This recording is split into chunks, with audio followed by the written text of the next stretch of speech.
Hello good morning students dear and DElEd.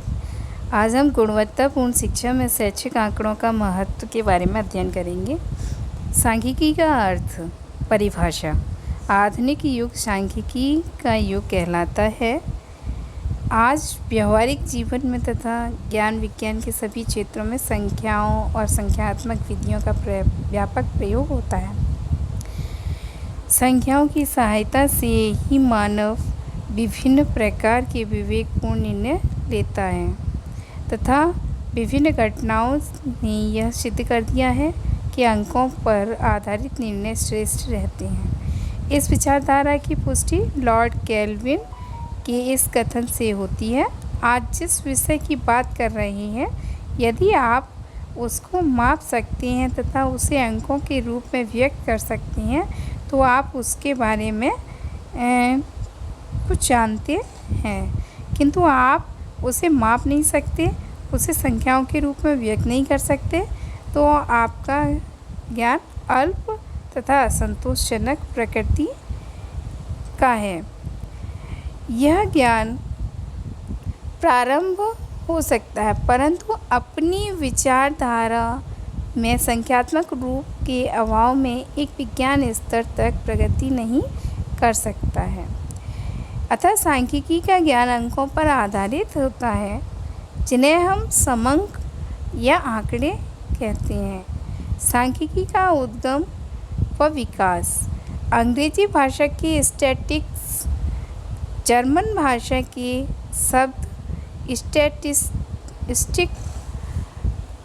Statistic, Latin भाषा के शब्द स्टेटस या इटालियन शब्द स्टेटिस्टा से लिया गया है। इन सभी शब्दों का अर्थ राजनीतिक राज्य तथा राजनीतिक कला से है।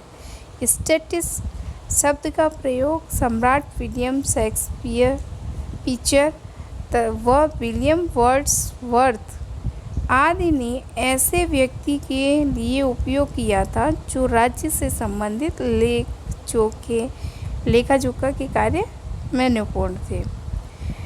स्टैटिक्स शब्द का प्रयोग सर्वप्रथम 1749 में जर्मनी के प्रसिद्ध गणितज्ञ गॉटफ्रायड आकेनवाल द्वारा किया गया था, जिन्हें सांख्यिकी का जन्मदाता भी कहा जाता है।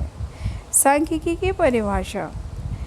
एल पाउली के अनुसार समांक किसी अनुसंधान से संबंधित विभाग में तथ्यों का संख्यात्मक विवरण है, जिन्हें एक दूसरे से संबंधित रूप से प्रस्तुत किया जाता है।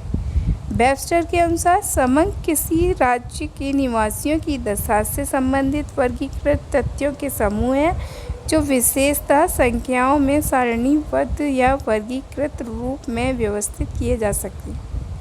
आकेनवाल राज्य से संबंधित दोनों ऐतिहासिक और विवरणात्मक महत्वपूर्ण तथ्यों का संग्रहण समांक है।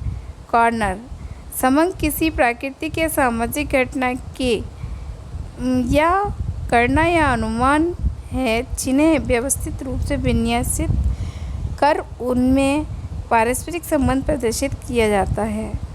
हॉरेस सेक्राइस्ट समांक से हमारा अभिप्राय तथ्यों से ऐसे समूह से है जो अनेक कारणों से पर्याप्त सीमा तक प्रभावित होते हैं, जो संख्याओं में व्यक्त किए जाते हैं, एक यथोचित शुद्धता के स्तर अनुसार गिने अथवा अनुमानित किए जाते हैं। आज इतना है, कल इसके बारे में नया टॉपिक पढ़ाएंगे। बहुत बहुत धन्यवाद।